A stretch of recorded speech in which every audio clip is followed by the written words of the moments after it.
cuts to public school funding becoming more necessary these days, local educators are increasingly having to get creative to outfit their classrooms with even basic supplies. 9 News anchor Lance Berry is here now with a closer look at a way many teachers from our area are helping bridge that funding gap without spending 1 cent of taxpayer dollars. In an era of failed school levies, it appears that in some local school districts, taxpayers are simply saying enough is enough. But that's where DonorsChoose.org comes in. It is a website that solicits private money where donations provide supplies to classrooms in need. From pencils to violins to microscope slides, this site may be well on its way to changing the way we think about funding our schools. More and more people are seeing the writing on the wall that they're going to have to find the funds somewhere else. Marie Hammaker knows that all too well. As a high school science teacher in North College Hill, she often had to calculate her student supplies into her personal budget. Yes, I'd be paying out of my pocket. And she's not alone. It's estimated that teachers spend up to $40 of their own money per month on student supplies. The issue of tight school budgets is magnified at North College Hill, where there were 2 failed levies just last year alone. Going into this year, we cut $1.5 million.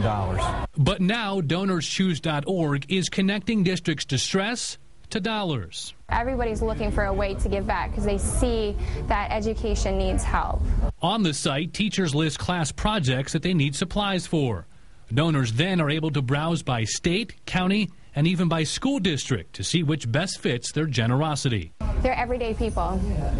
I mean, normal, everyday people. They donate between $15 all the way up to hundreds of dollars. But normally those donations are much smaller. In fact, we found many donors browsing those teacher listings, and then they end up donating just $1 or $2, whatever they may have in their pocket. And we also found that North College Hill is part of a growing trend. We found teacher listings from across the tri-state as more and more of them are turning to you and me. Since 2003, the site has helped raise more than $73 million, helping fund more than 179,000 school projects in more than 43,000 schools across the country. Since 2007, nearly $3 million has gone to schools in Ohio, Kentucky, and Indiana. Teacher to teacher and school to school, the site has caught on in a big way, according to Superintendent Gary Gellert. I was just talking to an English teacher across the hall, and she got a set of novels, and now she's working to get a color printer. To date at North College Hill, we've had over $5,000 worth of stuff donated. Of that, Hammaker has claimed $1,600. Part of it being spent on these calculators for her honors physics class. I think there were 15 different donors who gave to the calculators. So that was, $600 for calculators, and we had 15 different people donate money. For, the smallest amount I think was between $10 and $15.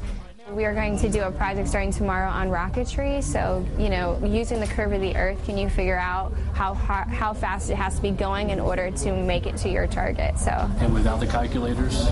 It's not even possible. But just who is on the other end of that computer screen? And what's behind their generosity? Hammaker says she knows from the notes that she gets from the donors, many of whom remain anonymous.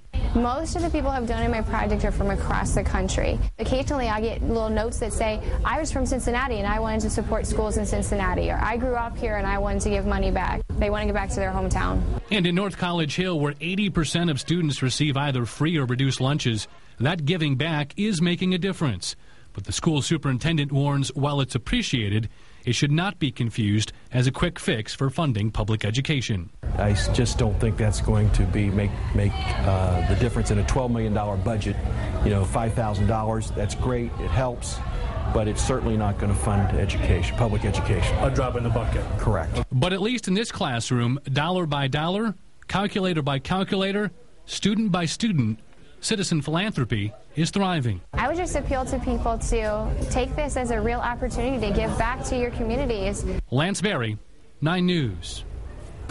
Last year, DonorsChoose.org saw 100,000 individual donors contribute. But this year, that number is expected to grow to 2.5 times that. For a closer look at the organization and local schools in need, head to our website at WCPO.com.